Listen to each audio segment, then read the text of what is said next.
Welcome to Relationships as Spiritual Practice, Bridging the Secular and Spiritual. With your host, Lachelle Lowe-Chardet, founder of Mindful Compassionate Dialogue and Wise Heart PDX. Hello. Thank you for being here today.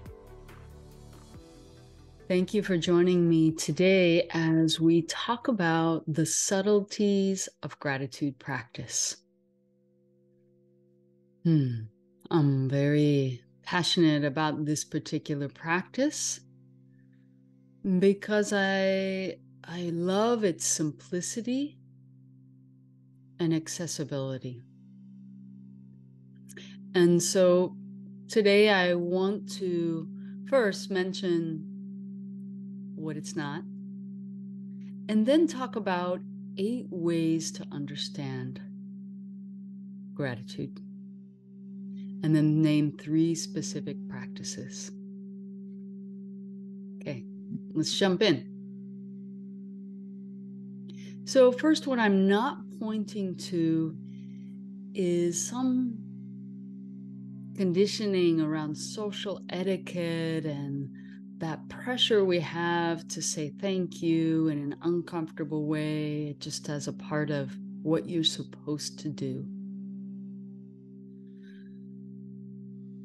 So I just want to name that and name and have compassion for any conditioning you have about what a good person is supposed to do and how they're supposed to say thank you and send a card or whatever it might be for you.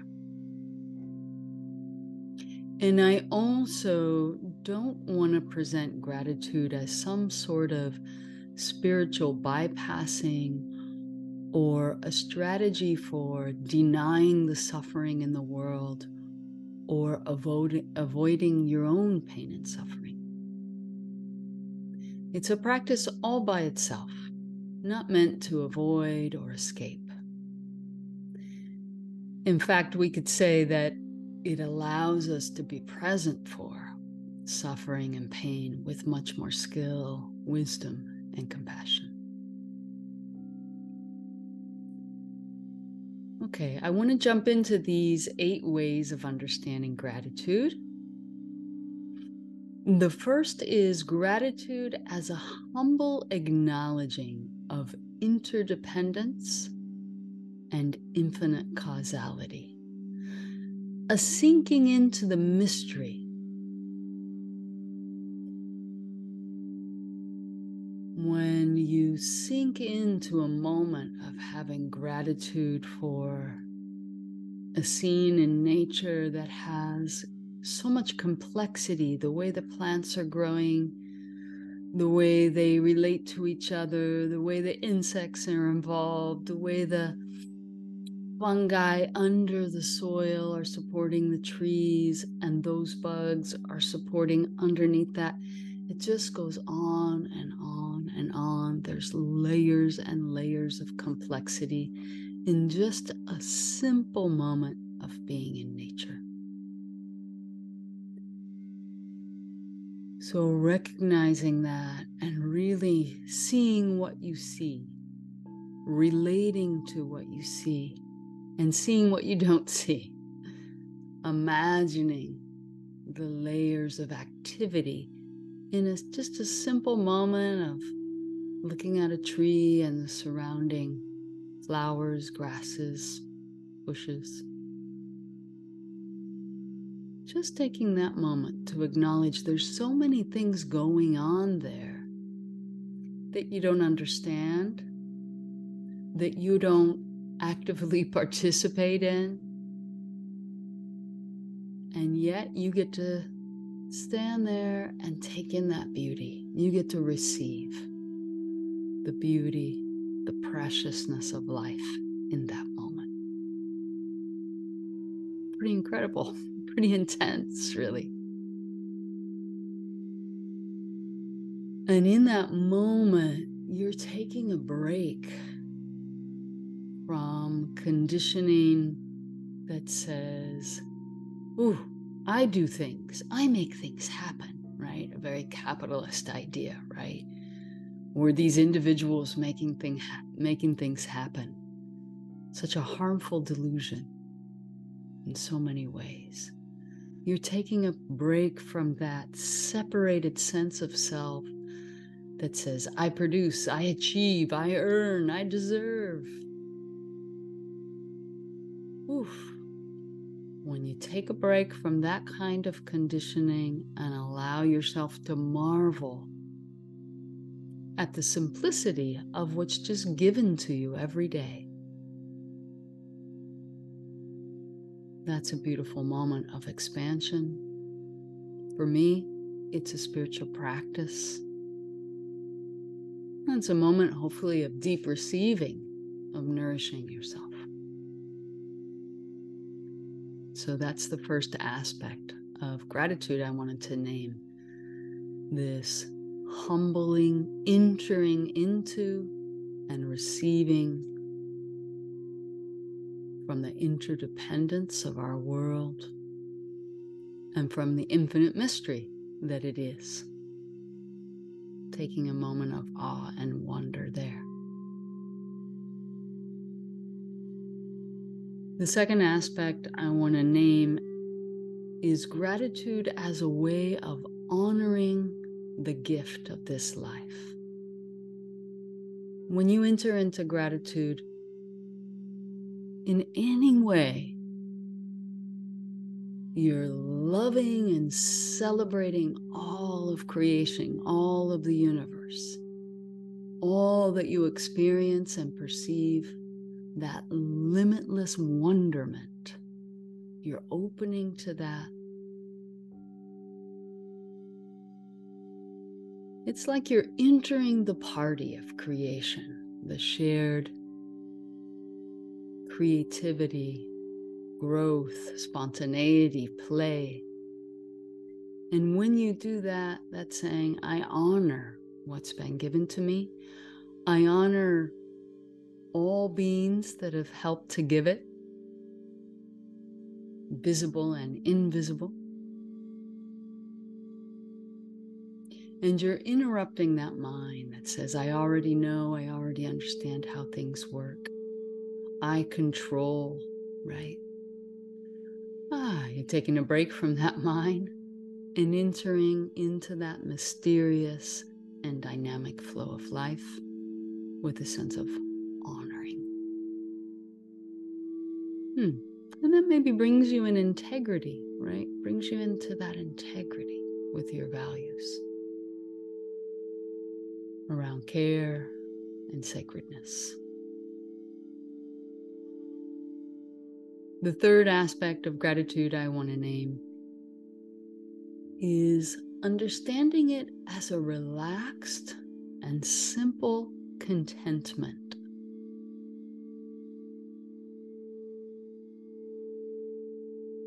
It doesn't have to be a gratitude based on a peak experience or, right, a trip to a waterfall or a gigantic gift from someone else.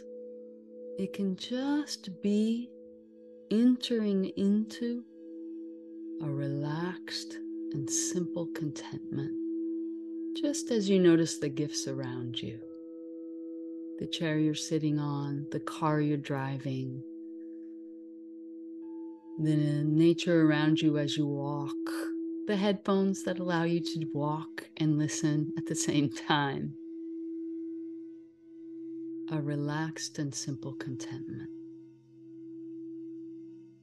Interrupting the habits of craving, of looking for a problem, of thinking things should be different, of wanting to be just a little more comfortable. There's so many habits there for many of us, right? And so just noticing, that's nice. Oh, how lucky am I get to go for a walk today. I get to listen and take something in today. Just keeping it simple. The fourth aspect of gratitude is understanding gratitude as a form of healing. I want to name some very specific points with this around two aspects in particular. First is just the continuous practice of gratitude brings you into your wholeness. Just the expansive energy and the actual physiological relaxation that occurs when you're in gratitude, that itself is supporting your body and your heart's and your energy's natural tendency towards wholeness and healing. That's a thing that's occurring naturally when we're not blocking it with tensing up. So gratitude opens the door to a natural process of healing and wholeness because it helps you enter into a form of relaxation and expansion in which blood circulates, you breathe more deeply, and your energy flows. And the second aspect is, sometimes I just want to name that the second aspect can be thrown around a lot as spiritual bypassing. So I want to be conscious of that. And I want to name it for the particular time and place that it can occupy, not as a bypass. And that's gratitude for our challenges. When the time comes, when we've reached a certain place in processing something, in integrating something, we start to notice, having experienced that particular challenge, I now have this particular greater capacity for compassion. I now have a particular wisdom born of experience. I now have skills that I had to develop to get through that challenge. And so as you enter into gratitude for those things that are now the benefits of having gone through a very difficult experience, you open up a space in which you might also access forgiveness for yourself or someone else in a particular situation. You might enter into a greater sense of acceptance, which dissolves resentment and anger and holding on to what should have been. At even deeper layers, you dissolve guilt and shame, toxic regret.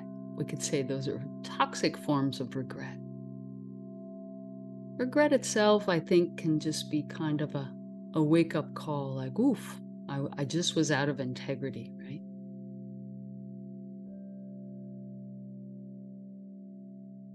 So this means reflecting on a challenge and asking yourself, am I ready to look at what I received from that challenge? And really get specific and name for yourself, what is the wisdom that came from that? How can I access compassion for certain kinds of people or certain kinds of situations that I couldn't before I had the experience myself? What very particular skills did I develop? So gratitude can become healing when you're willing to enter into that contemplation, that practice of reflection. And maybe you do that on your own, journaling, or maybe you do that with support from someone else, receiving empathy, deep listening.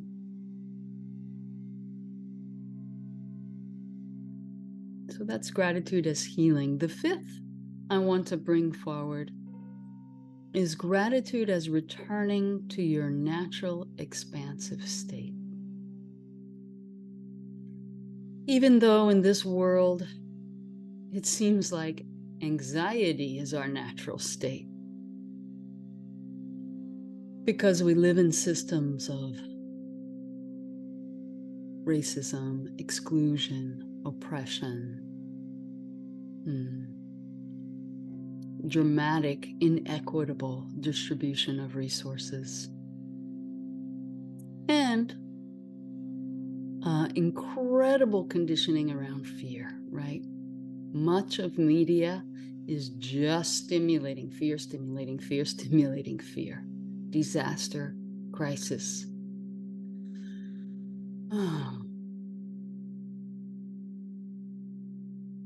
But anxiety is not your natural state. Your natural state is one of expansion. The whole universe is expanding, and so are you. That's your natural home state. And so gratitude helps you remember, oh yeah, this is what it's like to be me. It's actually not about gratitude and fear. Anxiety and fear. It's not about anxiety and fear. It's about gratitude, expansion, joy, celebration, and of course, most fundamentally, love.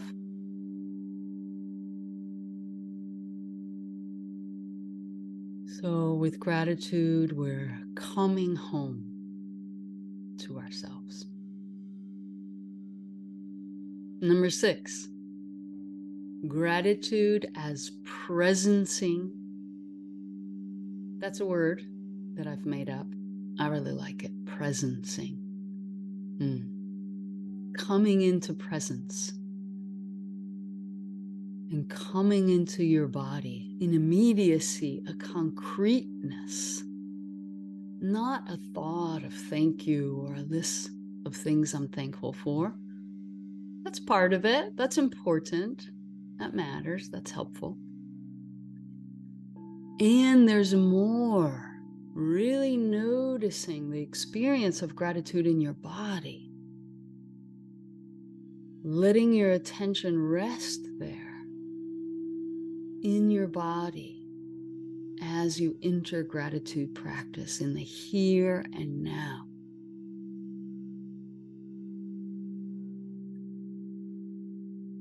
The more you enter into the full body experience of gratitude, the more you condition yourself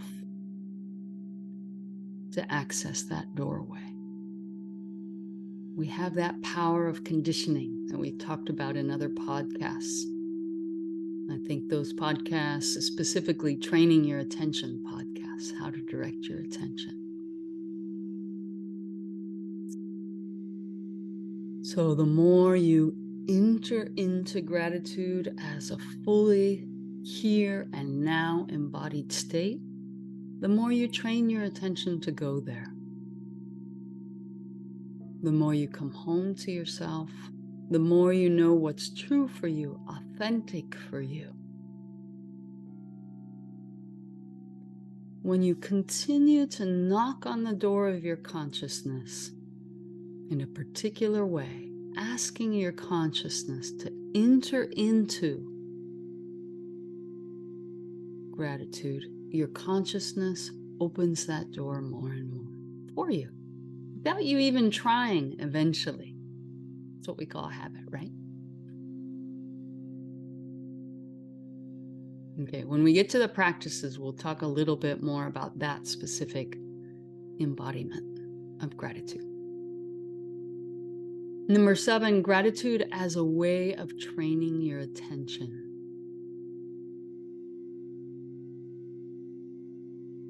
So noticing with that focused curiosity,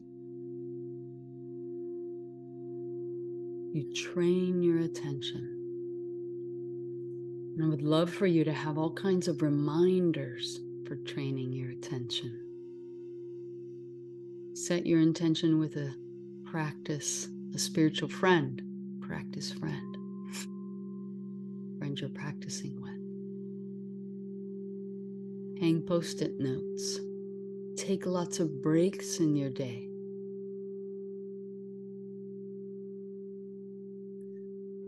We talk more about ways to train your attention in the Train Your Attention podcast, How to Direct Your Attention podcast. But basically, we're trying to create those new defaults of where does your attention go when you're on default.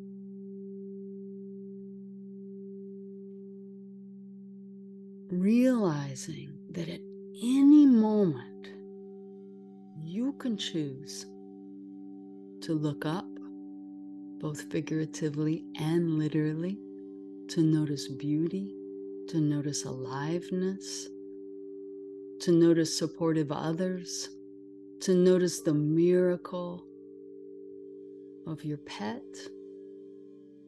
the bigness of the sky, the shape of the clouds, the spaces in between the shapes. You can choose to direct your attention at any moment. It's just a matter of remembering that you can choose until it's a habit. Okay, let's look at number 8, our last one. Gratitude as appreciation in specific relationships in a specific way.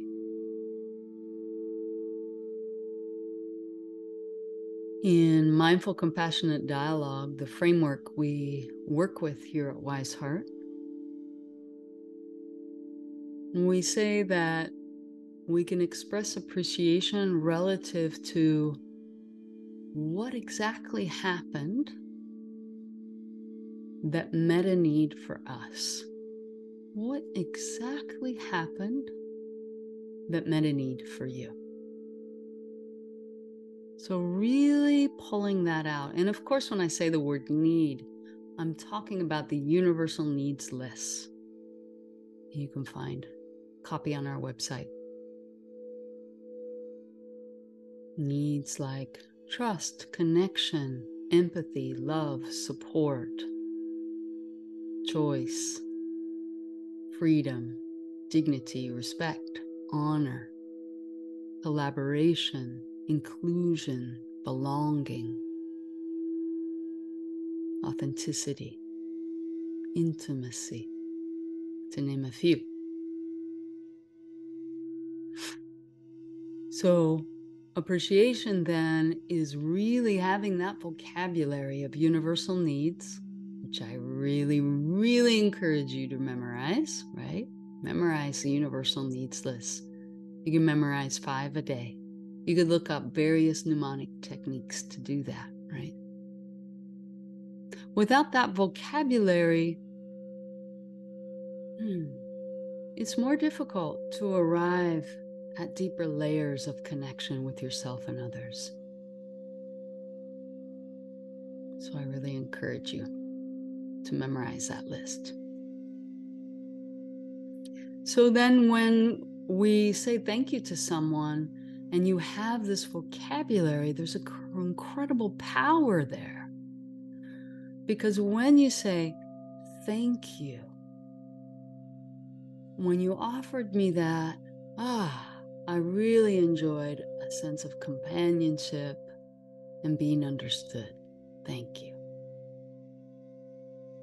That person recognizes the energy of companionship and understanding. And they can enter into that particular energy with you when you name those words. That's pretty amazing right there. That's a deepening of resources right there, just with those 2 words. And in addition, as you name more specifically how their specific action met a specific need for you, you give them information about how to love you, how to contribute to you, how to support you. That's pretty important information. human beings love to contribute. Love to contribute. If you've ever had a broken leg or broken arm and you've been in a cast and you've had trouble managing physical things, you know that's true if you were around other people, because when it's so obvious, when the need is obvious and the action to meet the need is very obvious, people can't wait to help. They love to be of service, to help. So when you give that feedback to someone about how they helped, that's really nourishing. It's nourishing something central to what it means to be a human being. To be human is to be of service. That's why we're here. To love deeply and be of service. So appreciation is pretty important then, because it's connected to that fundamental sense of purpose that we all search for and thrive with when we have it. So those are the 8 aspects or understandings of gratitude that I wanted to share with you. Now I want to share with you 3 specific practices, and then we'll close.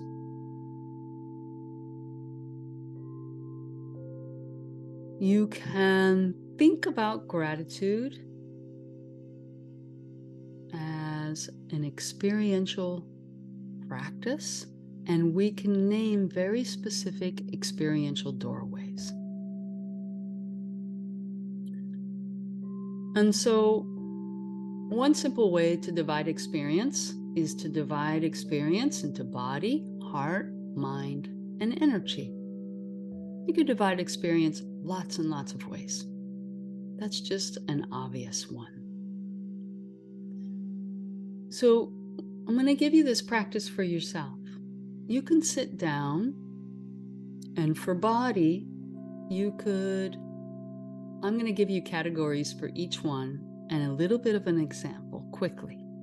But you can do it for yourself. Think an example for each one. For body, you could focus on pleasant sensations and enter into gratitude. You can focus on the 5 senses, and in each sense, enter into gratitude. For heart, you could focus on the gratitude of being in service, like we just named. You could focus on positive feelings and enjoying them. You could focus on being loved, someone who loves you in the sense of being loved. Healing or play. For mind, you could focus on something you learned or a sense of clarity. Gratitude for entering into equanimity. Gratitude for the capacity to focus or the capacity to enter into concentration. For energy, you could focus on feeling the space in between. I'll let you fill in the blank there. A quality of energy that you sense in yourself or someone else or in a space. Energetic supports that come your way. Fresh air, water, a thunderstorm, positive ions at the ocean. Feeling energy move in your body.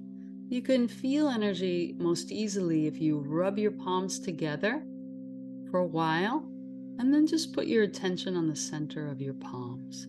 That might be the most simple way to feel your energy if that's a new practice for you.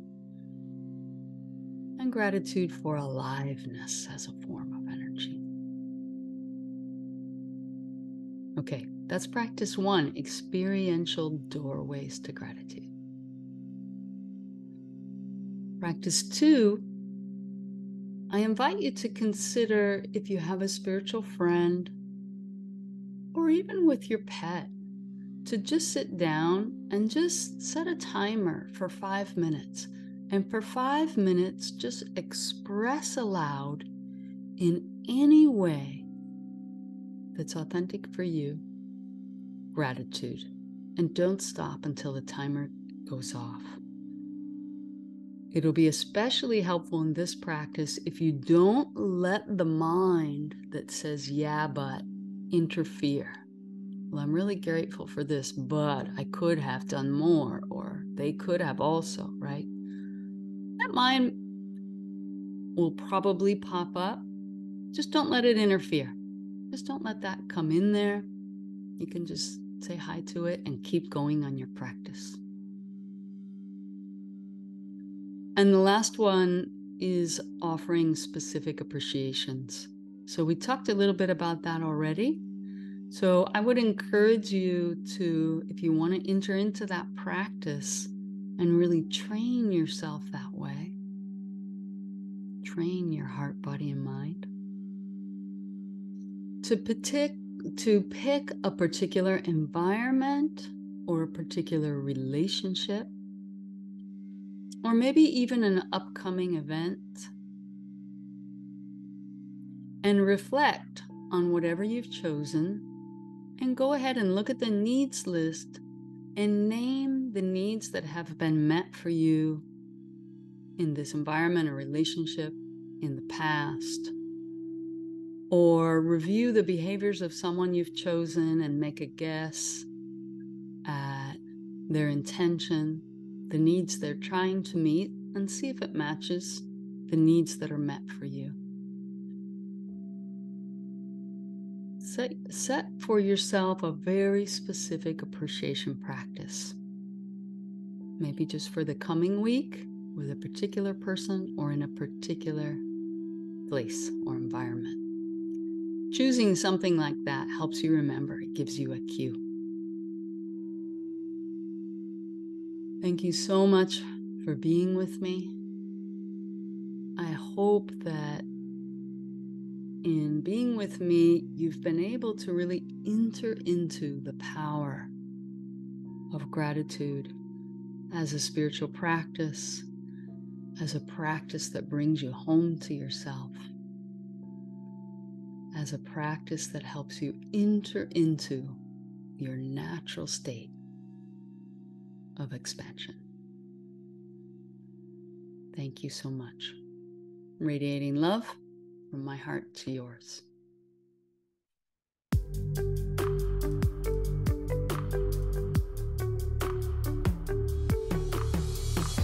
You can find free resources and information about mindful, compassionate dialogue, as well as Wise Heart's live offerings and self-paced workshops online at www.wiseheartpdx.org. You can also connect with Wise Heart on Facebook, Instagram, Twitter, and YouTube, or by emailing info@wiseheartpdx.org.